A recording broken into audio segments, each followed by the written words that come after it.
परमगुरुभ्यो नमः। श्रीमदानन्दतीर्थभगवत्पादाचार्यगुरुभ्यो नमः। व्यासाय भवनाशाय श्रीशाय गुणराशये हृद्याय शुद्धविद्याय मध्वाय च नमो नमः।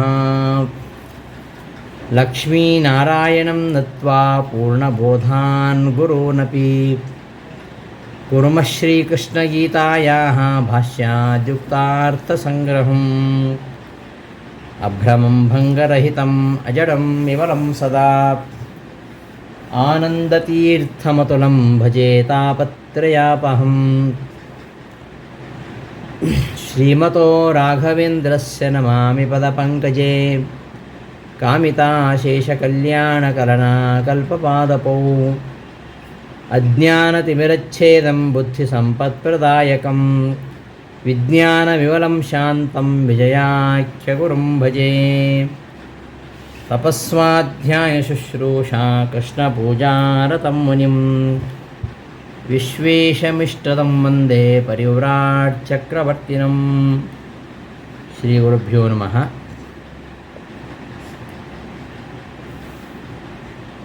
ಭಗವದ್ಗೀತೆಯ ಪಾಠಕ್ಕೆ ಸುಸ್ವಾಗತ. ಭಗವದ್ಗೀತೆಯ 12ನೇ ಅಧ್ಯಾಯದಲ್ಲಿ ಭಕ್ತಿಯ ಬಗ್ಗೆ ಎಲ್ಲ ಹೇಳ್ತಾ,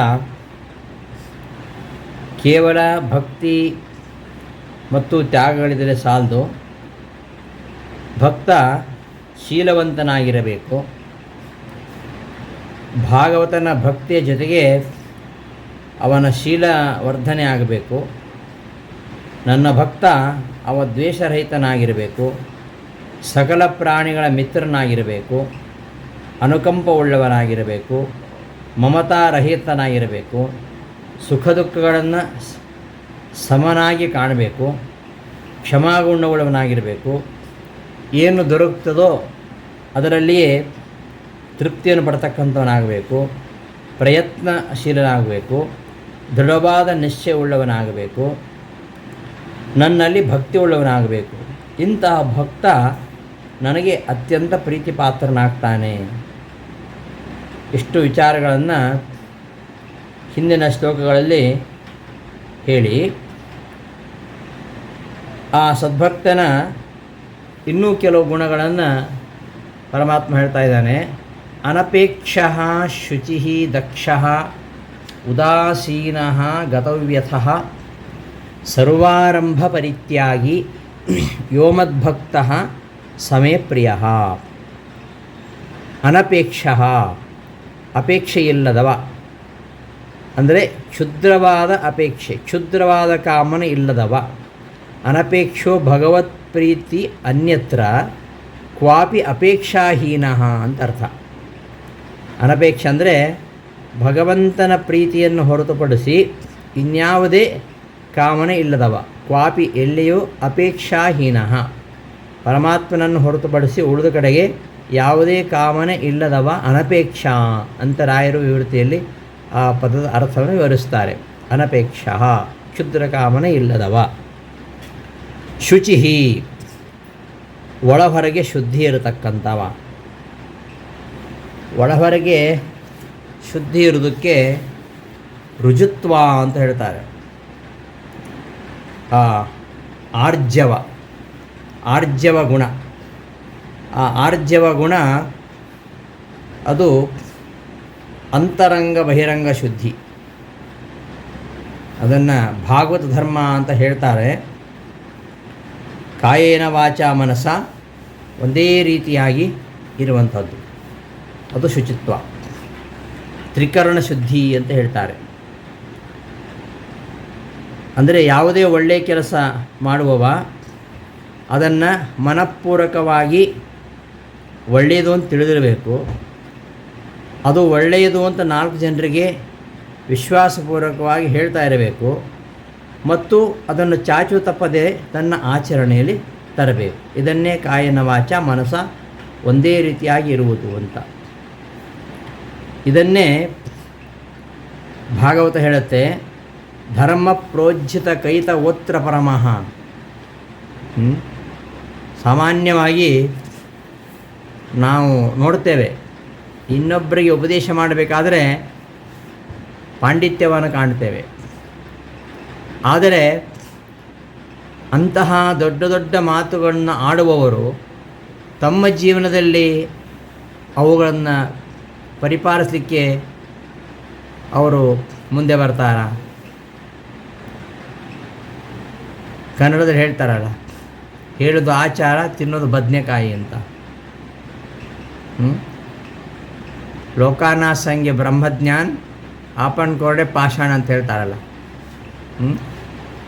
ಈ ಎಲ್ಲರೂ ತಮ್ಮ ತಮ್ಮ ಸ್ವಾರ್ಥವನ್ನೇ, ಸ್ವಲಾಭವನ್ನೇ ನೋಡ್ತಕ್ಕಂಥವರು. ಸರ್ವಃ ಸ್ವಾರ್ಥಂ ಸಮೀಹತೆ ಅಂತ ಹೇಳ್ತಾರೆ ನೋಡಿ. ಹೀಗೆ ಬೇರೆಯವರಿಗೆ ಮೋಸ ಮಾಡುತ್ತಿರೋರನ್ನೇ ನಾವು ಇವತ್ತು ಸಾಮಾಜಿಕವಾಗಿ, ರಾಜಕೀಯವಾಗಿ, ಸಾಹಿತ್ಯಿಕವಾಗಿ ಎಲ್ಲ ಕ್ಷೇತ್ರಗಳಲ್ಲಿಯೂ ಪ್ರತ್ಯೇಕವಾಗಿ ಕಾಣ್ತಾ ಇದ್ದೀವಿ. ಈ ಒಂದು ರೋಗ ಇವತ್ತು ಧಾರ್ಮಿಕ ಕ್ಷೇತ್ರದಲ್ಲಿಯೂ ಕೂಡ ಹಬ್ಬಿಕೊಂಡಿದೆ. ಕೇವಲ ಆಡಂಬರ, ಡಂಬಾಚಾರದ ಹೆಸರಿನಲ್ಲಿ ಮೋಸ ವ್ಯಾಪಾರಗಳು ನಡೀತಾ ಇವೆ. ಯಾವಾಗ ಧಾರ್ಮಿಕ ಆಧ್ಯಾತ್ಮಿಕವಾಗಿರ್ತಕ್ಕಂತಹ ಶಕ್ತಿಗಳನ್ನು ಮನುಷ್ಯ ಸ್ವಾರ್ಥಕ್ಕೆ ಉಪಯೋಗಿಸ್ಕೊಳ್ತಾನೋ ಅವ ಅಸುರನಾಗ್ತಾನೆ. ಅಂತಹ ಅಸುರರ ಇವತ್ತು ಜಗತ್ತಿನಲ್ಲಿ ಹೆಚ್ಚಾಗಿದ್ದಾರೆ. ಹಾಗಾಗಿ ಇವತ್ತು ಧರ್ಮಗ್ಲಾನಿ ಆಗ್ತಾ ಇದೆ. ಎಲ್ಲ ಯುಗಗಳಲ್ಲಿ ನಾವು ನೋಡ್ತಾ ಬಂದರೆ, ಕೃತಯುಗದಲ್ಲಿ ಹಿರಣ್ಯಕಶಿಪು ಮೊದಲಾದ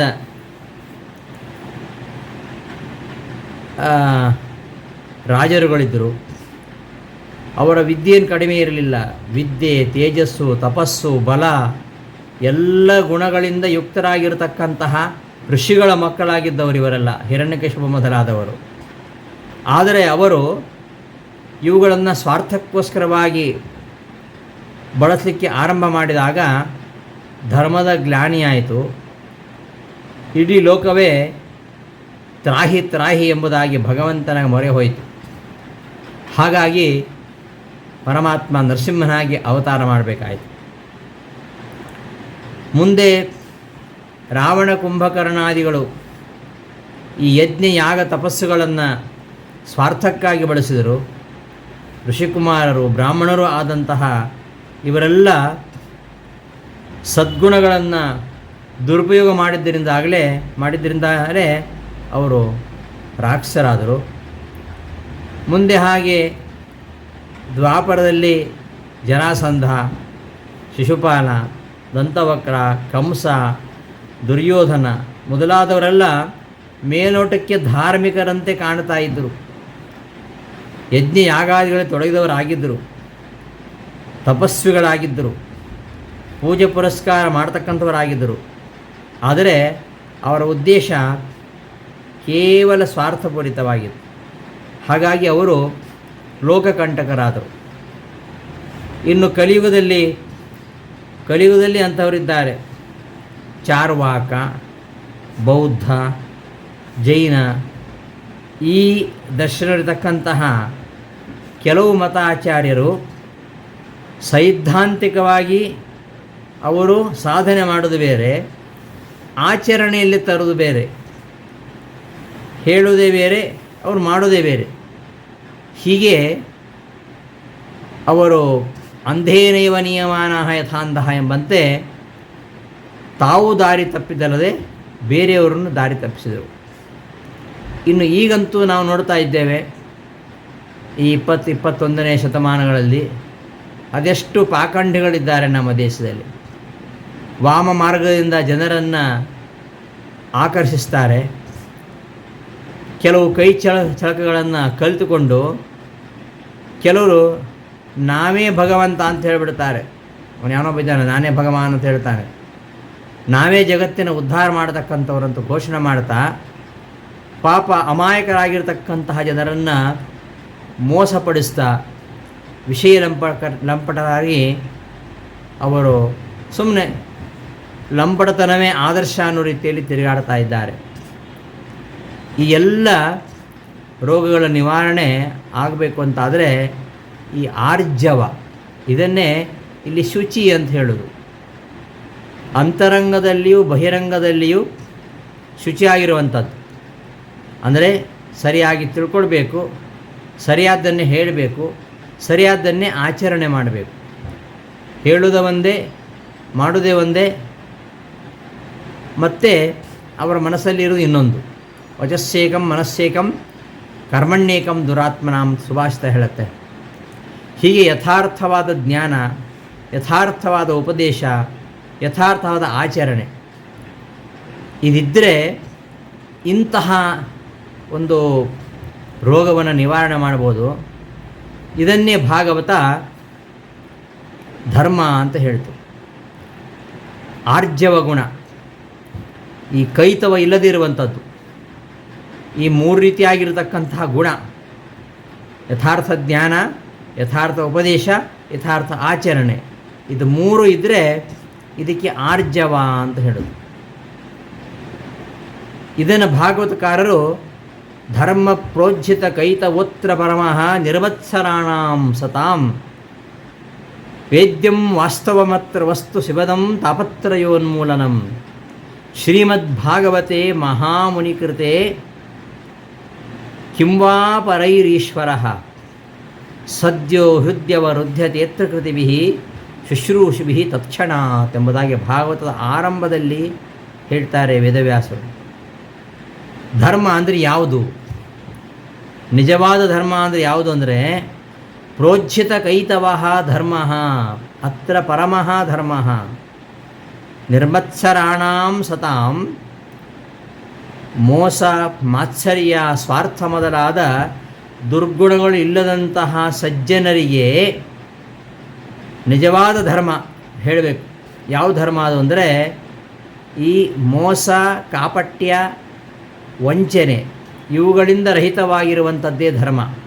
ಪ್ರೋಜ್ಜಿತ ಕೈತವಃ ಧರ್ಮ ಪರಮಃ ಧರ್ಮ.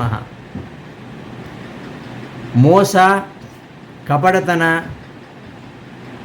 ಇವುಗಳಿಂದ ರಹಿತವಾಗಿರತಕ್ಕಂತಹ ಧರ್ಮವನ್ನೇ ಭಾಗವತ ಉಪದೇಶ ಮಾಡ್ತಾ ಇದೆ. ಮಾತ್ಸರ್ಯ, ವಂಚನೆ, ಸ್ವಾರ್ಥ ಇವೇ ಮೊದಲಾದ ದುರ್ಗುಣಗಳಿಂದ ರಹಿತರಾಗಿರತಕ್ಕಂತಹ ಸಜ್ಜನರಿಗೆ ಮಾತ್ರ ಇಲ್ಲಿ ಭಾಗವತದಲ್ಲಿ ಹೇಳ್ತಕ್ಕಂತಹ ವಿಷಯಗಳು ಅರ್ಥವಾಗತ್ವೆ ಅಂತ ವೇದವ್ಯಾಸರು ಹೇಳ್ತಾರೆ. ಇಲ್ಲಿಯ ಸತ್ಯ ವಿಷಯಗಳನ್ನು, ಭಾಗವತದಲ್ಲಿ ಬರತಕ್ಕಂತಹ ಸತ್ಯ ವಿಷಯಗಳನ್ನು ಅಂದರೆ ಪರಮಾತ್ಮನ ಸತ್ಯವಾದ ಮಹಿಮೆಗಳನ್ನು ತಿಳಿದುಕೊಳ್ಳುವುದರಿಂದ ಶಾಂತಿ, ಸಮಾಧಾನ, ಶಾಶ್ವತವಾಗಿರ್ತಕ್ಕಂಥ ಸುಖ ದೊರೀತವೆ. ನಮ್ಮ ಎಲ್ಲ ತಾಪಗಳು ದೂರ ಆಗ್ತವೆ. ಮಹಾಮುನಿಗಳಾಗಿರ್ತಕ್ಕಂತಹ ವೇದವ್ಯಾಸ ಬರೆದಂತಹ ಈ ಭಾಗವತ ಗ್ರಂಥದಲ್ಲಿ ಹೇಳ್ತಕ್ಕಂತಹ ಆರ್ಜವ ಸಹಿತವಾಗಿರ್ತಕ್ಕಂತಹ ಧರ್ಮಾಚರಣೆಯನ್ನು ಮಾಡ್ತಾ ಪರಮಾತ್ಮನ ಸೇವೆಯನ್ನು ಮಾಡಿದರೆ ಸಾಕ್ಷಾತ್ ಪರಮಾತ್ಮ ಅಂತಹ ಸಾಧಕರ ಹೃದಯ ಮಂದಿರವನ್ನು ಪ್ರವೇಶಿಸ್ತಾನೆ, ಅವರನ್ನು ಮೋಕ್ಷ ಕರ್ಕೊಂಡು ಹೋಗ್ತಾನೆ. ಈ ವಿಚಾರವನ್ನೇ ಕೃಷ್ಣ ಭಗವದ್ಗೀತೆಯಲ್ಲಿ ಶುಚಿಹಿ ಅಂತ ಹೇಳ್ತಾ ಇದ್ದಾನೆ. ಯಥಾರ್ಥ ಜ್ಞಾನ, ಯಥಾರ್ಥ ಉಪದೇಶ, ಯಥಾರ್ಥ ಆಚರಣೆ, ಇಂತಹ ಆರ್ಜವ ಗುಣ ಇರತಕ್ಕಂತಹ ವ್ಯಕ್ತಿ ಯಾವುದೇ ಧರ್ಮಾಚರಣೆಗೆ ಕಾಯಿಕ, ವಾಚಿಕ ಹಾಗೂ ಮಾನಸಿಕವಾಗಿರತಕ್ಕಂತಹ ಶುಚಿತ್ವ, ಪಾವಿತ್ರ್ಯತೆ, ಅದೇ ಆರ್ಜವ. ಅದು ಇರಲೇಬೇಕು. ಆರ್ಜವರಹಿತವಾಗಿರತಕ್ಕಂತಹ ಕೇವಲ ಧರ್ಮಾಚರಣೆ ಅದು ಆಡಂಬರ, ಅದು ವ್ಯರ್ಥ, ಅದು ಪ್ರಯೋಜನ ಇಲ್ಲ. ಅಂತಹ ಆಡಂಬರ ಡಂಬಾಚಾರಗಳಿಂದ ಕೆಲವರು ಅಮಾಯಕರನ್ನು ಮೋಸಗೊಳಿಸಬಹುದೇ ಹೊರತು ಅವರೆಂದೂ ಸರ್ವಜ್ಞನಾಗಿರತಕ್ಕಂತಹ ಪರಮಾತ್ಮನಿಗೆ ಮೋಸ ಮಾಡಲಿಕ್ಕೆ ಸಾಧ್ಯವೇ ಇಲ್ಲ. ಧರ್ಮಾಚರಣೆಯ ಉದ್ದೇಶ ಜನರಿಂದ ಹೊಗಳಿಸಿಕೊಳ್ಳುವುದಕ್ಕೋಸ್ಕರ ಅಲ್ಲ, ಭಗವಂತನನ್ನು ಸಂತೋಷಪಡಿಸೋಕ್ಕೋಸ್ಕರ. ಭಗವಂತನಿಗೆ ಪ್ರೀತಿಪಾತ್ರನಾಗಬೇಕಾದರೆ ಇಂತಹ ಡಂಬಾಚಾರಗಳಿಲ್ಲದೆ ಆರ್ಜವ ಸಹಿತನಾಗಿ ಅರ್ಥಾತ್ ಶುಚಿಯಾಗಿ ಇರಬೇಕು. ಅವನು ನನಗೆ ಅತ್ಯಂತ ಪ್ರೀತಿಪಾತ್ರನಾಗ್ತಾನೆ. ಇಂತಹ ಆರ್ಜವದಿಂದ ಪರಮಾತ್ಮನನ್ನು ಸೇವಿಸಿದರೆ ಮಾತ್ರ ಈ ತ್ರಿಕರಣ ಶುದ್ಧಿ ರೂಪವಾಗಿರತಕ್ಕಂತಹ ಆರ್ಜವದಿಂದ ಸಹಿತನಾಗಿ ಕರ್ತವ್ಯ ಕರ್ಮಗಳನ್ನು ನಾವು ಮಾಡಬೇಕು ಅಂತ ಪರಮಾತ್ಮ ಅಪೇಕ್ಷಿಸ್ತಾನೆ. ಆ ರೀತಿಯಲ್ಲಿ ಆರ್ಜವ ಸಹಿತವಾಗಿರತಕ್ಕಂತಹ ಸ್ವರ್ಣಾಶ್ರಮ ಉಚಿತವಾಗಿರತಕ್ಕಂತಹ ಧರ್ಮಾಚರಣೆಯನ್ನು ಮಾಡಿದಾಗ ನಾವು ಪರಮಾತ್ಮನ ಅನುಗ್ರಹಕ್ಕೆ ಪಾತ್ರರಾಗ್ತೇವೆ. ಅದನ್ನು ಇಲ್ಲಿ ಹೇಳ್ತಾನೆ. ಮುಂದೆ 16ನೇ ಅಧ್ಯಾಯದಲ್ಲಿ ದೈವೀ ಸಂಪತ್ತುಗಳು ಆಸುರಿ ಸಂಪತ್ತುಗಳನ್ನು ವಿಭಾಗ ಮಾಡಿ ಹೇಳ್ತಾನೆ ಕೃಷ್ಣ. ದೈವೀ ಸಂಪತ್ತು ವಿಮೋಕ್ಷಾಯ 16ನೇ ಅಧ್ಯಾಯದಲ್ಲಿ. ಹೀಗೆ ಇದನ್ನು ಭಾಗವತ ಧರ್ಮ ಅಥವಾ ದೈವೀ ಸಂಪತ್ತು ಅಂತ ಕರೆದಿದ್ದಾನೆ. ಇಂತಹ ಆರ್ಜವ ನಮ್ಮಲ್ಲಿ ಬರಬೇಕು ಅಂತಾದರೆ ಈ ಹಿಂದೆ ಹೇಳಿರತಕ್ಕಂತಹ ಹಿಂದಿನ ಅಧ್ಯಾಯಗಳಲ್ಲಿ ನಿರೂಪಿತವಾಗಿರತಕ್ಕಂತಹ ನಿಷ್ಕಾಮ ಕರ್ಮ ಎಂಬ ಶೌಚ, ಕಾಮನಾರಹಿತವಾದ ನಿಷ್ಕಾಮ ಕರ್ಮವೆಂಬ ಶೌಚ ಶುದ್ಧಿ, ಅದು ನಮ್ಮ ಧರ್ಮದ ಆಚರಣೆ ಭಗವಂತನ ಪ್ರೀತಿ ಗಳಿಸಲಿಕ್ಕೆ ಪ್ರಮುಖವಾಗಿ ಸಹಾಯ ಮಾಡುವಂಥದ್ದು. ಇಂತಹ ಆರ್ಜವ ಸಹಿತರಾಗಿರತಕ್ಕಂತಹ ಸಜ್ಜನರನ್ನು ಗುರುತಿಸಬೇಕು, ಅವರ ಸಂಘವನ್ನು ಮಾಡಬೇಕು, ಅವರ ಸಂಘವನ್ನು ಬಯಸಬೇಕು ಅಂತ ಹೇಳ್ತಾರೆ. ರಂಗಾನಿನ್ನ ಕೊಂಡಾಡುವ ಮಂಗಳಾತ್ಮರ ಸಂಘ ಸುಖವಿತ್ತು ಕಾಯೋ ಕರುಣಾಸಾಗರ. ಆ ಒಂದು ಕೀರ್ತನೆಯಲ್ಲಿ ಹೇಳ್ತಾರೆ ನೋಡಿ, ಈ ಭಗವದ್ಗೀತೆಯಲ್ಲಿ ಏನು ಹೇಳಿದ್ದಾರೆ ಅದೆಲ್ಲವನ್ನು ಆ ಕೀರ್ತನೆಯಲ್ಲಿ ಹೇಳಿದ್ದಾರೆ. ಅರಿಯರೋ ನೀನಲ್ಲದೆ ಬೇರನ್ಯ ದೇವರ, ಮರೆಯರೋ ನೀ ಮಾಡಿದ ಅನಿಮಿತ್ತ ಉಪಕಾರ, ತೊರೆಯೋರೋ ನಿನ್ನಂಗ್ರಿ ಸೇವಾ ಪ್ರತಿವಾಸರ, ಒರೆಯರೋ ಪರತತ್ವವಲ್ಲದೆ ಇತರ ವಿಚಾರ, ಮೂಕ ಬಧಿರರಂತ ಇಪ್ಪರೋ ನೋಡ್ಪ ಜನರಿಗೆ, ಕಾಕು ಯುಕುತಿಗಳನ್ನು ತಾರರೋ ಮನಕ್ಕೆ,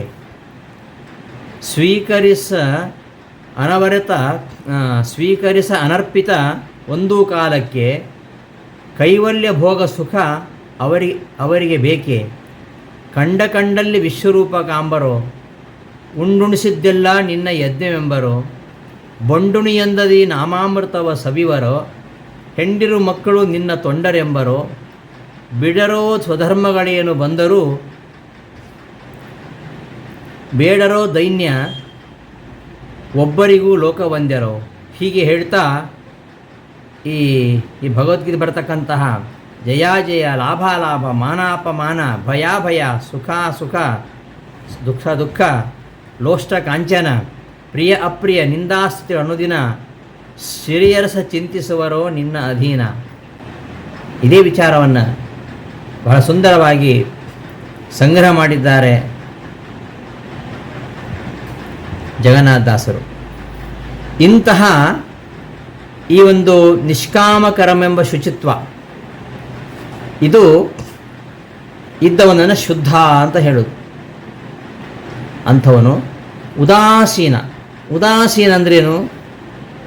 ಉಪಕಾರ ಮಾಡಿದರೂ ಅಪಕಾರ ಮಾಡಿದರೂ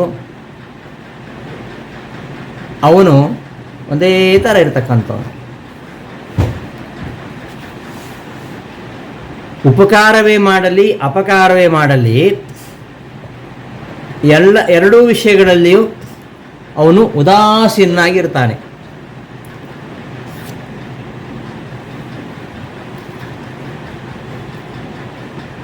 ಉದಾಸೀನ.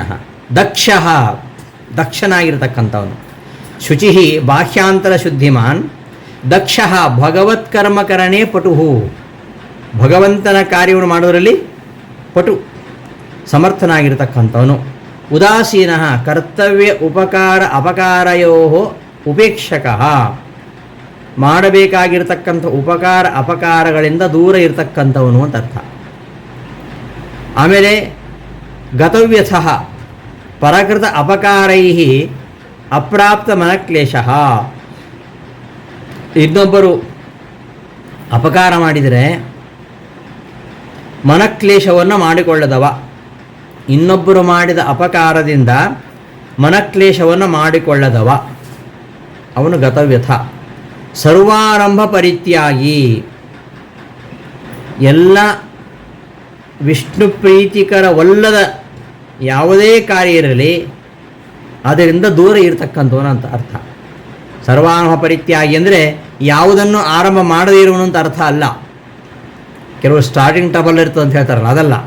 ಸರ್ವಾರಂಭ ಪರಿತ್ಯಾಗಿ ಅಂದರೆ ಪರಮಾತ್ಮನಿಗೆ ಯಾವುದು ಪ್ರಿಯಕರ ಅಲ್ಲವೋ, ಪರಮಾತ್ಮನಿಗೆ ಪ್ರೀತಿಯನ್ನುಂಟು ಮಾಡದ ಯಾವುದೇ ಪ್ರಯತ್ನವಿರಲಿ ಅದರಿಂದ ದೂರ ಇರತಕ್ಕಂಥವ ಅಂತ ಅರ್ಥ ಸರ್ವಾರಂಭ ಪರಿತ್ಯಾಗಿ ಅಂತ ಒಂದು ಅರ್ಥ. ಹಾಗೆ ಇನ್ನೊಂದು ಅರ್ಥ ಸರ್ವಾರಂಭ ಪರಿತ್ಯಾಗಿ ಅಂದರೆ ಎಲ್ಲ ಕಾರ್ಯಗಳಲ್ಲಿಯೂ ಅಭಿಮಾನವನ್ನು ತೊರೆದವ ಅಂತ.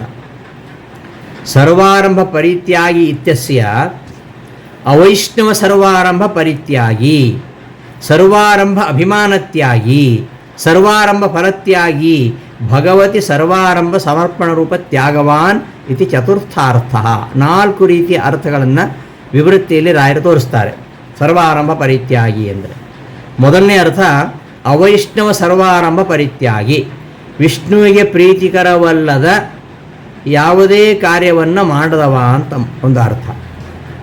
ಎರಡನೇ ಅರ್ಥ ಸರ್ವಾರಂಭ ಅಭಿಮಾನತ್ಯಾಗಿ, ಎಲ್ಲ ಕಾರ್ಯಗಳಲ್ಲಿಯೂ ಅಭಿಮಾನವನ್ನು ತೊರೆದವ ಅಂತ. ಮೂರನೇ ಅರ್ಥ ಸರ್ವಾರಂಭ ಫಲತ್ಯಾಗಿ, ವಿಷ್ಣುವಿಗೆ ಪ್ರಿಯಕರವಲ್ಲದ ಯಾವುದೇ ಕಾರ್ಯವನ್ನು ಮಾಡದವ, ಮತ್ತು ಎಲ್ಲ ಕಾರ್ಯಗಳಲ್ಲಿಯೂ ಅಭಿಮಾನ ಇಲ್ಲದವ, ಯಾವುದೇ ಕಾರ್ಯ ಮಾಡಲಿ ಅದರಲ್ಲಿ ಫಲವನ್ನು ತೊರೆದವ, ಫಲದ ಅಪೇಕ್ಷೆ ಇಲ್ಲದವ. ಮತ್ತು ನಾಲ್ಕನೇ ಅರ್ಥ ಭಗವತಿ ಸರ್ವಾರಂಭ ಸಮರ್ಪಣ ರೂಪ ತ್ಯಾಗವಾನ್, ತನ್ನ ಎಲ್ಲ ಕಾರ್ಯಗಳನ್ನು ಪರಮಾತ್ಮನಲ್ಲಿಯೇ ಅರ್ಪಿಸುವ ತ್ಯಾಗಾಸಕ್ತ. ನಾನೇನೇ ಕೆಲಸ ಮಾಡಲಿ, ನಾನು ಯಾವುದೇ ಕಾರ್ಯವನ್ನು ಮಾಡಲಿ ಅದನ್ನು ಪರಮಾತ್ಮನಿಗೆ ಅರ್ಪಿಸುವ ಸರ್ವಾರಂಭ ಸಮರ್ಪಣ ರೂಪ ತ್ಯಾಗವಾನ್, ಅದೆಲ್ಲವನ್ನು ಪರಮಾತ್ಮನಿಗೆ ಅರ್ಪಿಸಬೇಕು. ಹೇಗೆ ಅರ್ಪಿಸಬೇಕು ಅದನ್ನು ಸರ್ವ ಸಮರ್ಪಣ ಗದ್ಯದಲ್ಲಿ ರಾಘವೇಂದ್ರ ಸ್ವಾಮಿಗಳು ತುಂಬ ಚೆನ್ನಾಗಿ ನಿರೂಪಣೆ ಮಾಡಿದ್ದಾರೆ. ಅದನ್ನು ನೋಡಬೇಕಲ್ಲಿ ಸರ್ವ ಸಮರ್ಪಣ ಗದ್ಯದಲ್ಲಿ. ಪರಮಾತ್ಮನಲ್ಲಿ ನಾವು ಆರಂಭಿಸತಕ್ಕಂತಹ ಎಲ್ಲ ಕರ್ಮಗಳನ್ನು ಪರಮಾತ್ಮನಲ್ಲಿ ಅರ್ಪಿಸುವಂತಹ ತ್ಯಾಗಾಸಕ್ತ. ಅದು ಏನೇ ಮಾಡಲಿ ಅದೆಲ್ಲವನ್ನು ಪರಮಾತ್ಮನಿಗೆ ಅರ್ಪಿಸುವಂಥದ್ದು. ಹೀಗೆ 4 ರೀತಿಯ ಅರ್ಥ ಇದು ಸರ್ವಾರಂಭ ಪರಿತ್ಯಾಗಿ. ಇಂತಹ ಅನಪೇಕ್ಷ, ಶುಚಿ, ದಕ್ಷ, ಉದಾಸೀನ, ಗತವ್ಯಥ ಸರ್ವಾರಂಭ ಪರಿತ್ಯಾಗಿ.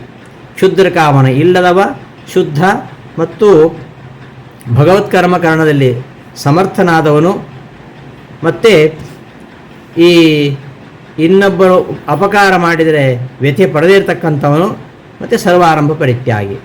ಇಂತಹ ಯಹ ಮದ್ಭಕ್ತ, ಯಾವ ನನ್ನ ಭಕ್ತನಿದ್ದಾನೋ ಅವನು ಮೇ ಪ್ರಿಯ, ನನಗೆ ಪ್ರೀತಿಪಾತ್ರನಾಗಿರ್ತಕ್ಕಂಥವನು ಎಂಬುದು ಈ ಶ್ಲೋಕದ ಅಭಿಪ್ರಾಯ. ಯೋ ನ ಹೃಷ್ಯತಿ ನ ದ್ವೇಷ್ಟಿ ನ ಶೋಚತಿ ನ ಕಾಂಕ್ಷತಿ ಶುಭಾಶುಭ ಪರಿತ್ಯಾಗಿ ಯಸ್ಸ ಮೇ ಭಕ್ತಿಮಾನ್ ಯಸ್ಸ ಮೇ ಪ್ರಿಯ. ಯಾರು ಎಂದೂ ಹರ್ಷಗೊಳ್ಳುವುದಿಲ್ಲವೋ, ಯಾವತ್ತೂ ದ್ವೇಷ ಮಾಡುವುದಿಲ್ಲವೋ, ದುಃಖಿಸುವುದಿಲ್ಲವೋ, ಏನನ್ನೂ ಬಯಸುವುದಿಲ್ಲವೋ, ಶುಭ ಅಶುಭ ಎಲ್ಲ ಕಾರ್ಯಗಳನ್ನು ತ್ಯಜಿಸ್ತಾನೋ ಅಂತಹ ಭಕ್ತನು ನನಗೆ ಪ್ರೀತಿ ಪಾತ್ರ. ಇಂತಹ ಭಕ್ತರು ಎಷ್ಟು ಜನ ಇದ್ದಾರೆ ಹುಡುಕಬೇಕು ನಾವು. ಹರ್ಷ ಅಮರ್ಷ ಭಯೋದ್ವೇಗೈ ಮುಕ್ತಃ ಇತ್ಯುಕ್ತೆ ನಿಷ್ಠಾಪ್ರತ್ಯಯೇನ ಅತೀತತ್ವ ಪ್ರತೀತ್ಯ ಕಾಲಾಂತರೇ ಹರ್ಷಾದಿಮಾನಿತಿ ಶಂಕಾ ಸ್ಯಾತ್ ತನ್ನಿರಾಸಾಯ ತದ್ವೇನಕ್ತಿ. ಈ ವಿಷಯವನ್ನು ಯಾಕೆ ಶ್ರೀಕೃಷ್ಣ ಹೇಳಲಿಕ್ಕೆ ಹೊರಟ? ಈ ಶ್ಲೋಕಕ್ಕೆ ಅವತರಣಿಕೆ ಏನು ಅಂದರೆ, ಹಿಂದಿನ ಶ್ಲೋಕದಲ್ಲಿ ಇದು 17ನೇ ಶ್ಲೋಕ, 15ನೇ ಶ್ಲೋಕದಲ್ಲಿ ಕೃಷ್ಣ ಹೇಳಿದ ಹರ್ಷಾಮರ್ಷ ಭಯೋದ್ವೇಗೈ ಮುಕ್ತಃ ಯಃ ಸ ಚ ಮೇ ಪ್ರಿಯ. ಹರ್ಷಾಮರ್ಷ ಭಯೋದ್ವೇಗೈ ಮುಕ್ತಃ, ಅಂದರೆ ಯಾರು ಹರ್ಷ, ಕೋಪ, ಭಯ, ಉದ್ವೇಗ ಇವುಗಳಿಂದ ಮುಕ್ತರೋ ಅವರು ನನಗೆ ಪ್ರಿಯರು ಅಂತ ಆ ಶ್ಲೋಕದಲ್ಲಿ ಹೇಳಿದ್ದಾರೆ. ಅಲ್ಲಿ ಒಂದು ಸಂದೇಹ ಬರುತ್ತೆ. ಮುಕ್ತಃ ಅಂತ ಪ್ರಯೋಗ ಮಾಡಿದ್ದಾನೆ ಇಲ್ಲಿ ಕೃಷ್ಣ ಪ್ರಯೋಗ ಮಾಡಿದ್ದಲ್ಲ, ವೇದವ್ಯಾಸರು ಬರೆದದ್ದು. ಮುಕ್ತಃ ಅಂತ ಪ್ರಯೋಗ ಮಾಡಿದ್ದಾನೆ. ಮುಕ್ತ ಎಂಬ ಲಿಪ್ತ ಪ್ರತ್ಯಯ, ಇದು ನಿಷ್ಠಾ ಪ್ರತ್ಯಯ, ಭೂತಾರ್ಥ ಪ್ರತ್ಯಯ, ಅತಿತತ್ವವನ್ನು ಹೇಳ್ತಕ್ಕಂತಹ ಪ್ರತ್ಯಯ. ಹಾಗಾದರೆ ಈ ಮೊದಲು ಹರ್ಷಾಮರ್ಷ ಭಯ ಉದ್ವೇಗವನ್ನು ಬಿಟ್ಟವನು, ಹಿಂದೆ ಬಿಟ್ಟಿದ್ದ, ಈಗ ಮತ್ತೆ ಬಿಟ್ಟಿಲ್ಲ ಅಂತ ಹಾಗೂ ಅರ್ಥ ಬರ್ತದೆ. ಹಿಂದೆಯೂ ಬಿಟ್ಟಿಲ್ಲ, ಮುಂದೆಯೂ ಬಿಟ್ಟವನು ಅಂತ. ಹಿಂದೆಯೂ ಹರ್ಷಾಮರ್ಷಾದಿಗಳಿಂದ ಮುಕ್ತನಾಗಿದ್ದಾನೆ, ಮುಂದೆಯೂ ಕೂಡ ಅವನು ಅವುಗಳಿಂದ ಮುಕ್ತನಾಗಿದ್ದಾನೆ ಅಂತ ಹೇಳಬೇಕು. ಹಾಗಾದರೆ ಮಾತ್ರ ಅವನು ಪರಮಾತ್ಮನಿಗೆ ಪ್ರೀತಿ ಪಾತ್ರನಾಗ್ತಾನೆ. ಹಿಂದೇನೋ ಇದ್ದ ಹಾಗೆ ಈಗ ಬದಲಾಗಿದ್ದಾನೆ. ಪರಮಾತ್ಮ ಪ್ರೀತಿ ಗಳಿಸುವವರೆಗೂ ಹರ್ಷಾಮರ್ಷ ಭಯೋದ್ಯೋಗಗಳಿಂದ ಮುಕ್ತರಾಗೋದು. ಪರಮಾತ್ಮನ ಅನುಗ್ರಹ ಆದಮೇಲೆ ಮತ್ತೆ ಅದನ್ನು ಮಾಡೋದು. ಹಾಗೆ ಮಾಡಲಿಕ್ಕಾಗತ್ತಾ? ಎಲ್ಲ ಕಾಲದಲ್ಲಿಯೂ ಅದನ್ನು ಬಿಟ್ಟವರು ಅಂತ ಅರ್ಥ ಬರಬೇಕು. ಆದರೆ ಇಲ್ಲಿ ಭೂತಕಾಲದ ಅರ್ಥದ ಪ್ರತ್ಯಯ ಇದೆ. ಹರ್ಷಾಮರ್ಷ ಭಯೋದ್ವೇಗೈ ಮುಕ್ತಃ ಅಂತ ನಿಷ್ಠಾ ಪ್ರತ್ಯಯ. ಹಾಗಾದರೆ ಮುಂದೊಂದು ದಿವಸ ಮತ್ತೆ ಆ ಹರ್ಷಾಮರ್ಷಗಳಿಗೆ ಇವನು ಒಳಗಾಗಬಹುದಲ್ಲ. ಹಾಗಾದರೆ ಅವನು ಪರಮಾತ್ಮನ ಪ್ರೀತಿ ಪಾತ್ರನಾಗ್ತಾನ ಅಂದರೆ ಹಿಂದೆ ಮಾತ್ರ ಅವನು ಹರ್ಷಾಮರ್ಷಗಳಿಗೆ ಒಳಗಾಗದವನಲ್ಲ, ಮುಂದೆಯೂ ಕೂಡ ಅವನು ಹಾಗೆ ಇರಬೇಕು ಅಂತ ಹೇಳಲಿಕ್ಕೆ ಅದನ್ನೇ ಸ್ವಲ್ಪ ಕರೆಕ್ಷನ್ ಮಾಡಿ ಹಿಂದೆ ಹೇಳ್ತಕ್ಕಂಥ ವಿಷಯವನ್ನೇ ಸ್ವಲ್ಪ ತಿದ್ದುಪಡಿಯೊಂದಿಗೆ ಕೃಷ್ಣ ಹೇಳ್ತಾ ಇದ್ದಾನೆ ಅಂತ ತಿಳ್ಕೊಳ್ಬೇಕು. ಹರ್ಷಾಮರ್ಷ ಭಯೋದ್ವೇಗೈ ಮುಕ್ತಃ ಇತ್ಯುಕ್ತೆ ಹರ್ಷ ಅಮರ್ಷ ಭಯ ಉದ್ವೇಗಗಳಿಂದ ಮುಕ್ತನಾಗಿದ್ದಾನೆ. ಯಾವನು ಮುಕ್ತನಾಗಿದ್ದಾನೋ ಅಂತ ಹೇಳಿದರೆ ಅಲ್ಲಿರ್ತಕ್ಕಂತಹ ನಿಷ್ಠಾಪ್ರತ್ಯಯನ ತಪ್ರತ್ಯಯದಿಂದ ಅತೀತತ್ವ ಪ್ರತೀತ್ಯ, ಅತೀತತ್ವ ಭೂತಕಾಲದ ಅರ್ಥ. ಹಿಂದೆ ಅವನು ಅವೆಲ್ಲವನ್ನು ತೊರೆದಿದ್ದಾನೆ. ಕಾಲಾಂತರೆ ಹರ್ಷಾದಿ ಮಾನಿತ ಶಂಕಾ ಸ್ಯಾತ್, ಮುಂದೆ ಕಾಲಾಂತರದಲ್ಲಿ ಆ ಹರ್ಷಾದಿಗಳಿಗೆ ಒಳಗಾಗ್ಬೋದು ಅಲ್ವಾ? ಅದಕ್ಕೋಸ್ಕರ ತನ್ನಿರಾಸಾಯ, ಈ ಹಿಂದೆ ಹರ್ಷಾಮರ್ಷಗಳನ್ನು ತೊರೆದವನು ಮಾತ್ರ ಅಲ್ಲ, ಮುಂದೆಯೂ ಕೂಡ ಅಂತಹ ಭಾವಗಳನ್ನು ಅವನು ಹೊಂದಬಾರದು, ಅಂತಹ ಭಾವಗಳಿಗೆ ಅವನು ಉದ್ವೇಗಗೊಳ್ಳಬಾರದು. ಅದನ್ನು ತಿಳಿಸಲಿಕ್ಕೋಸ್ಕರವಾಗಿ ಅದನ್ನೇ ಮತ್ತಷ್ಟು ವ್ಯಕ್ತಪಡಿಸ್ತಾ ಇದ್ದಾನೆ. 15ನೇ ಶ್ಲೋಕದ ಹೇಳಿರ್ತಕ್ಕಂಥ ವಿಚಾರವನ್ನೇ ಇನ್ನೂ ಸ್ಪಷ್ಟಪಡಿಸ್ತಾ ಇದ್ದಾನೆ.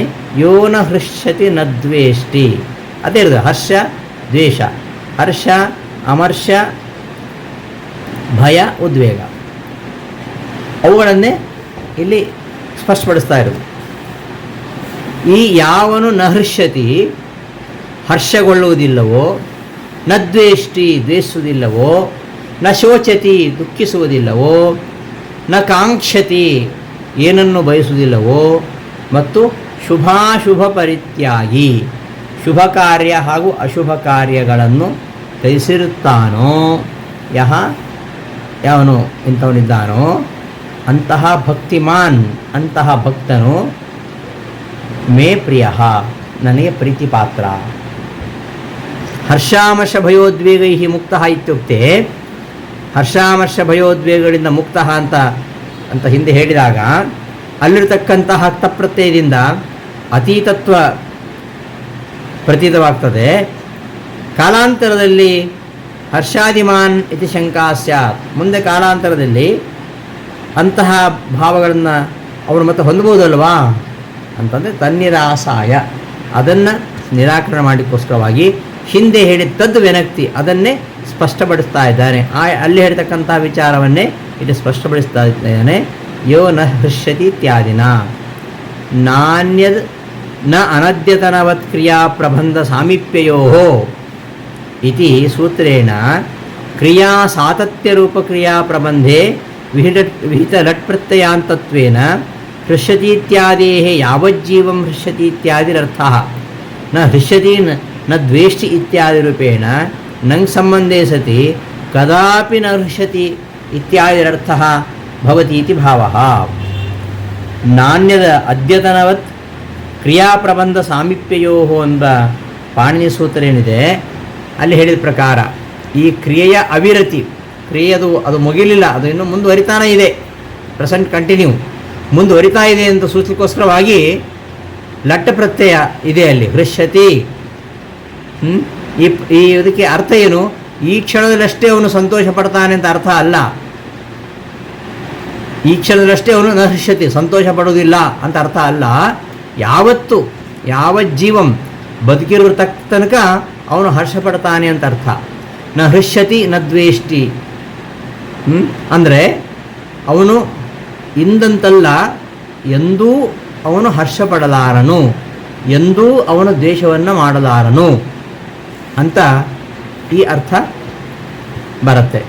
ಕ್ರಿಯಾ ಸಾತತ್ಯ ರೂಪ ಕ್ರಿಯಾ ಪ್ರಬಂಧೆ ವಿಹಿತ ಲಟ್ ಪ್ರತ್ಯಯಾಂತತ್ವೇನ, ಆ ಕ್ರಿಯಾ ಸಾತತ್ಯ ಕ್ರಿಯೆಯ ಒಂದು ಅಭಿವೃದ್ಧಿ, ನಿರಂತರವಾಗಿ ಅದನ್ನೇ ನಿರಂತರ ನಡೆಯುವ ಕ್ರಿಯೆ, ಅದನ್ನು ಸೂಚಿಸ್ತಕ್ಕಂತಹ ಇಲ್ಲಿ ಪ್ರತ್ಯಯ ಇದೆ.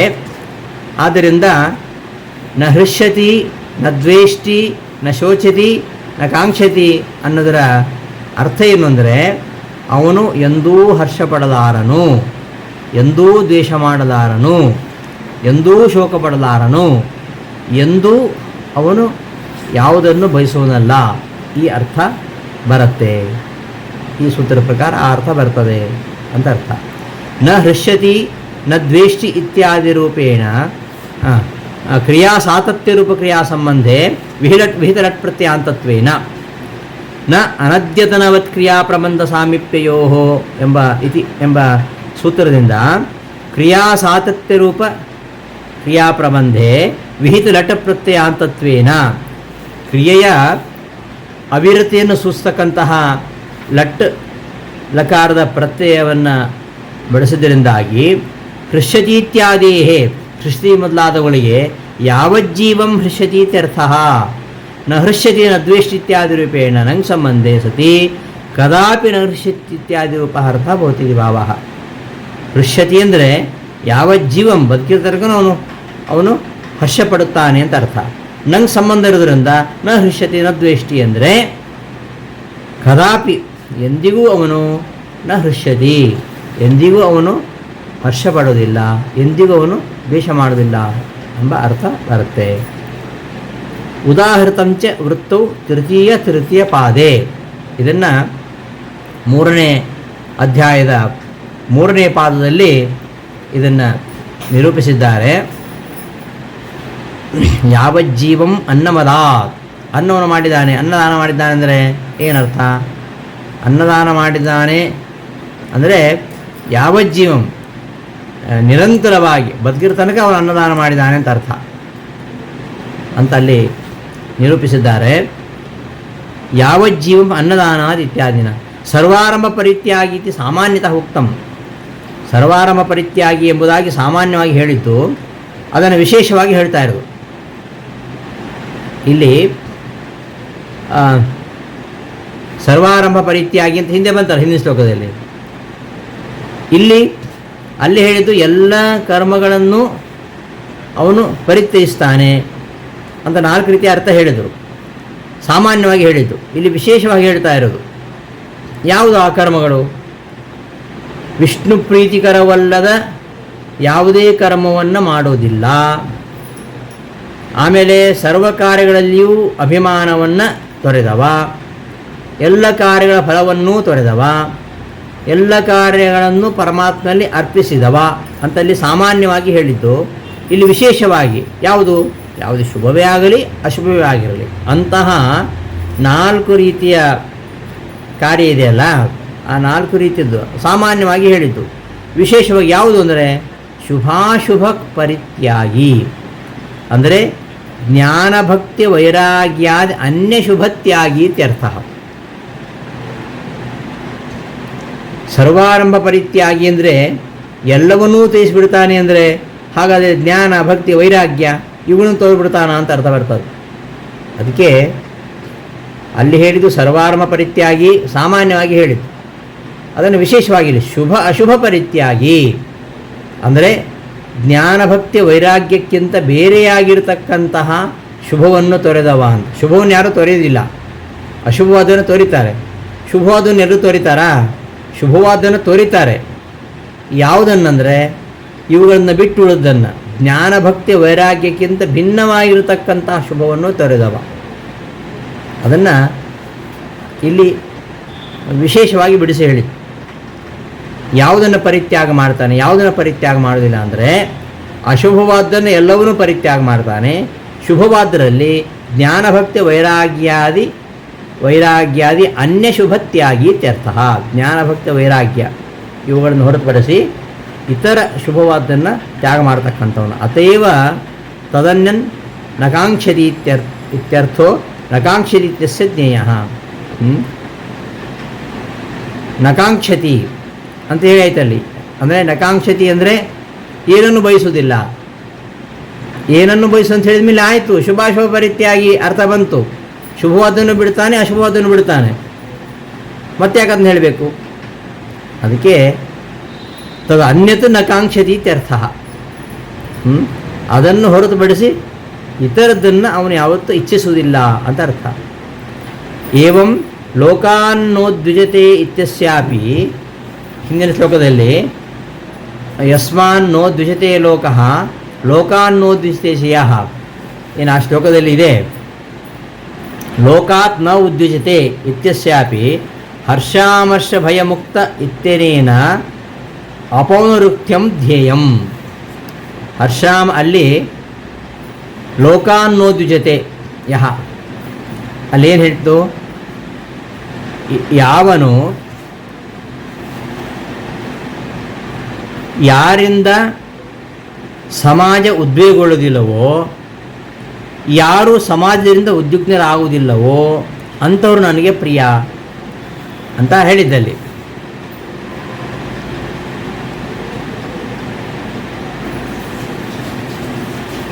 ಇಲ್ಲಿ ಕೂಡ ಅದೇ ಅರ್ಥವನ್ನು ಹೇಳಿದಾಗ್ತದಲ್ಲ.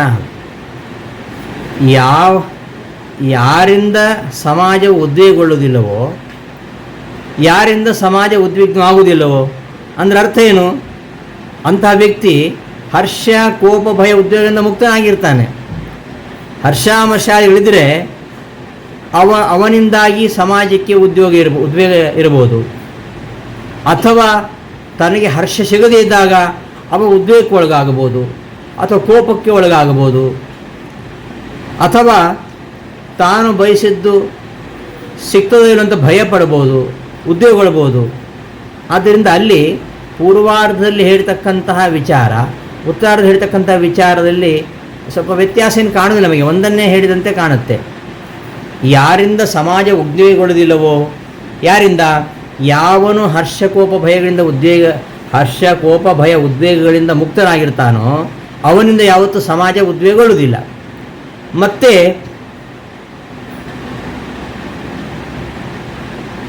ಅವನು ಕೂಡ ಅಂತಹ ಸಮಾಜದಿಂದ ಉದ್ವೇಗಗೊಳ್ಳುವುದಿಲ್ಲ. ಹೀಗಿರುವಾಗ ಪೂರ್ವಾರ್ಧದಲ್ಲಿ ಹೇಳ್ತಕ್ಕಂಥ ವಿಚಾರ, ಉತ್ತರಾರ್ಧದಲ್ಲಿ ಹೇಳ್ತಕ್ಕಂಥ ವಿಚಾರ, ಇದು ಎರಡನ್ನು ನೋಡುವಾಗ ಪೂರ್ವಾರ್ಧ ಹೇಳ್ತಕ್ಕಂತಹ ವಿಚಾರವನ್ನೇ ಉತ್ತರಾರ್ಧದಲ್ಲಿ ಹೇಳಿದ್ದಾನೋ ಅಂತ ಒಂದು ಪುನರುಕ್ತಿ ದೋಷ ಬರ್ತದೆ, ಒಂದು ಸಂಖ್ಯೆ ಬರ್ತದೆ ಅಲ್ವಾ? ಅಂದರೆ ಆ ಪುನರುಕ್ತಿ ಇಲ್ಲ ಅಂತ. ಯಾಕೆಂದರೆ ಹಿಂದೆ ಹೇಳಿದ್ದು ಸಾಮಾನ್ಯವಾಗಿ ಹರ್ಷಾಮರ್ಷ ಭಯೋದ್ವೇಗಗಳಿಂದ ಮುಕ್ತನಾಗಿರತಕ್ಕಂಥವನು ಯಾವನಿದ್ದಾನೆ ಅವರಿಂದ ಸಮಾಜಕ್ಕೂ ಉದ್ವೇಗ ಇಲ್ಲ, ಅವನಿಗೂ ಉದ್ವೇಗ ಇಲ್ಲ, ಅಲ್ಲಿ ಸಾಮಾನ್ಯವಾಗಿ ಹೇಳಿದ್ದು. ಇಲ್ಲಿ ವಿಶೇಷವಾಗಿ ಅಂತಹ ವ್ಯಕ್ತಿ ಅವನು ಸಂತೋಷವೂ ಪಡೋದಿಲ್ಲ, ದ್ವೇಷನೂ ಮಾಡೋದಿಲ್ಲ, ದುಃಖವೂ ಪಡೋದಿಲ್ಲ, ಯಾವುದನ್ನು ಇಚ್ಛಿಸುವುದಿಲ್ಲ ಅಂತ ಹೇಳಿ ವಿಶೇಷವಾಗಿ ಯಾವುದು ಅವನಿಗೆ ಶುಭವಾದದ್ದು ಬೇಡ, ಅಶುಭವಾದದ್ದು ಬೇಡ. ಅಶುಭವಾದಂತೂ ತ್ಯಾಗವೇ ಮಾಡ್ತಾನೆ, ಶುಭವಾದರಲ್ಲಿ ಜ್ಞಾನಭಕ್ತಿ ವೈರಾಗ್ಯವನ್ನು ಬಿಟ್ಟು ಎಲ್ಲವನ್ನೂ ತ್ಯಾಗ ಮಾಡ್ತಾನೆ. ಅಂಥವನಿಂದ ಲೋಕಕ್ಕೂ ಉದ್ವೇಗ ಇಲ್ಲ ಮತ್ತು ಅವನಿಗೂ ಲೋಕದಿಂದ ಯಾವುದೇ ರೀತಿಯಾದ ತೊಂದರೆ ಇಲ್ಲ ಅಂತ ಹಿಂದೆ ಹೇಳಿದಂತಹ ವಿಚಾರವನ್ನು ಇಲ್ಲಿ ವಿಶೇಷವಾಗಿ ಸ್ಪಷ್ಟಪಡಿಸಿದ್ದರಿಂದಾಗಿ ಅಲ್ಲಿ ಹೇಳ್ತಕ್ಕಂತಹ ವಿಚಾರಕ್ಕೂ ಇಲ್ಲಿ ಹೇಳ್ತಕ್ಕಂತಹ ವಿಚಾರಕ್ಕೂ ವ್ಯತ್ಯಾಸ ಇರೋದರಿಂದ ಪುನರುಕ್ತಿ ದೋಷ ಎಂಬುದು ಇಲ್ಲ ಅಂತ ಈ ಶ್ಲೋಕದ ಅಭಿಪ್ರಾಯ. ಸಮಶತ್ರೌ ಚ ಮಿತ್ರೇ ಚ ತಥಾ ಮಾನಾಪಮಾನಯೋ ಶೀತೋಷ್ಣ ಸುಖ ದುಃಖೇಶು ಸಮಃ ಸಂಗ ವಿವರ್ಜಿತಃ. ಶತ್ರು ಮಿತ್ರೇ ಚ ಸಮಃ, ಶತ್ರು ಮಿತ್ರರಲ್ಲಿ ಸಮನಾಗಿರ್ತಕ್ಕಂಥವನು. ಹಾಗೆ ಮಾನಾಪಮಾನಯೋ ಸಮಃ, ಮಾನಾಪಮಾನಯೋ, ಮಾನಾಪಮಾನಗಳಲ್ಲಿ ಸಮ ಅಂದ್ರೇನು? ಯಾವುದೇ ಉದ್ವೇಗ ಇಲ್ಲದವನು, ಉದ್ವಿಗ್ನಗೊಳ್ಳದವನು. ಶೀತೋಷ್ಣ ಸುಖ ದುಃಖೇಶು ಸಮಃ, ಶೀತ ಹಾಗೂ ಉಷ್ಣ ಸ್ಪರ್ಶಗಳಿಂದ ಆಗತಕ್ಕಂತಹ ಸುಖ ದುಃಖಗಳಲ್ಲಿ ಅವನು ಸಮಃ ಅಂದರೆ ಹಿಗ್ಗದೆ ಕುಗ್ಗದೆ ಇರತಕ್ಕಂಥವನು. ಮತ್ತು ಸಂಗ ವಿವರ್ಜಿತ, ಫಲಾಪೇಕ್ಷವನ್ನು ತೊರೆದವನು. ಇವನು ನನಗೆ ಪ್ರೀತಿಪಾತ್ರನಾಗ್ತಾನೆ ಈ ಶ್ಲೋಕದಲ್ಲಿ ಹೇಳ್ತಾ ಇರೋದು. ಹಿಂದೆ ಸುಖ ದುಃಖಗಳನ್ನು ಸಮನಾಗಿ ಸ್ವೀಕರಿಸುವ ಅಂತ ಸಾಮಾನ್ಯವಾಗಿ ಹೇಳಿತ್ತು. ಹಿಂದೆ ಸಮದುಃಖ ಸುಖ ಅಂತ ಹಿಂದೆ ಬಂತು. ಸುಖ ದುಃಖಗಳನ್ನು ಸಮಾನವಾಗಿ ಸ್ವೀಕರಿಸುವನು ಅಂತ ಹಿಂದೆ ಬಂತು. ಪೂರ್ವಂ ಸಮದುಃಖ ಸುಖ ಇತಿ ಸಾಮಾನ್ಯನ ಉಕ್ತಂ ತದ್ ವಿಶೇಷೋಕ್ತಿಯ ವ್ಯನಕ್ತಿ. ಸಮದುಃಖ ಸುಖ ಎಂಬಲ್ಲಿ ಸುಖ ದುಃಖಗಳನ್ನು ಸಮಾನವಾಗಿ ಸ್ವೀಕರಿಸುವನು ಅಂತ ಅದು ನಾವು ಹಿಂದಿನ ಶ್ಲೋಕದಲ್ಲಿ ನೋಡಿದ್ದೇವೆ. ಅದನ್ನು ಸಾಮಾನ್ಯವಾಗಿ ಹೇಳಿದ್ದು, ಇಲ್ಲಿ ವಿಶೇಷವಾಗಿ ಹೇಳಿದ್ದು. ಹೇಗೆ? ಶೀತೋಷ್ಣ ಇತ್ಯಾದಿನ, ಶೀತೋಷ್ಣಾದಿ ವಿಷಯಜನ್ಯ ಸುಖ ದುಃಖೇಶು ಸಮಾಹ ಅಂತ ಅರ್ಥ. ಶೀತೋಷ್ಣ ಶೀತಲವಾದ ವಿಷಯ ವಸ್ತುಗಳ ಸಂಪರ್ಕದಿಂದ ಆಗತಕ್ಕಂಥ ಸುಖ, ಮತ್ತು ಉಷ್ಣಜನ್ಯ ಉಷ್ಣ ವಸ್ತುವಿನ ಸಂಪರ್ಕದಿಂದಾಗಿ ಆಗತಕ್ಕಂತಹ ದುಃಖದಲ್ಲಿ ಇವನು ಸಮ. ಹೀಗೆ ಶೀತಲ ವಿಷಯ ವಸ್ತುವಿನ ಸಂಪರ್ಕದಿಂದ ಆಗತಕ್ಕಂಥ ಸುಖ, ಉಷ್ಣ ವಿಷಯಜನ್ಯ ದುಃಖ, ಇವುಗಳಲ್ಲಿ ಸಮನಾಗಿರ್ತಕ್ಕಂಥವನು. ಸಮನಾಗಿರ್ತಕ್ಕಂಥೇನು? ಉತ್ಸೇಕ ಅನುತ್ಸೇಕ ಹೀನಃ ಅಂತ ಅರ್ಥ. ಉತ್ಸೇಕ ಅಂದರೆ ಹಿಗ್ಗೋದು, ಅನುತ್ಸೇಕ ಅಂದರೆ ಕುಗ್ಗೋದು. ಉತ್ಸೇಕ ಅನುತ್ಸೇಕ ಹೀನಃ ಅಂದರೆ ಸಂತೋಷ ಪಡೋದೇ ಇಲ್ಲ, ನಿರುತ್ಸಾಹಗೊಳ್ಳೋದೇ ಇಲ್ಲ ಅಂಥವನು. ಮತ್ತು ಸಂಗ ವಿವರ್ಜಿತ, ಫಲಕಾಮನೆ ತೊರೆದವನು. ಇಂಥವನು ನನಗೆ ಅತ್ಯಂತ ಪ್ರೀತಿಪಾತ್ರನಾಗ್ತಾನೆ ಅಂತ ಈ ಶ್ಲೋಕದ ಅಭಿಪ್ರಾಯ. ಇಂದಿನ ಪಾಠದಲ್ಲಿ ಹೇಳೋಣ ಅಂತ ಹೇಳ್ತಾ ಈ ದಿನದ ಪಾಠವನ್ನು ಸಮಾಪ್ತಿಗೊಳಿಸ್ತೇನೆ. ಶ್ರೀಕೃಷ್ಣ ಅರ್ಪಣಮಸ್ತು. ಧನ್ಯವಾದಗಳು.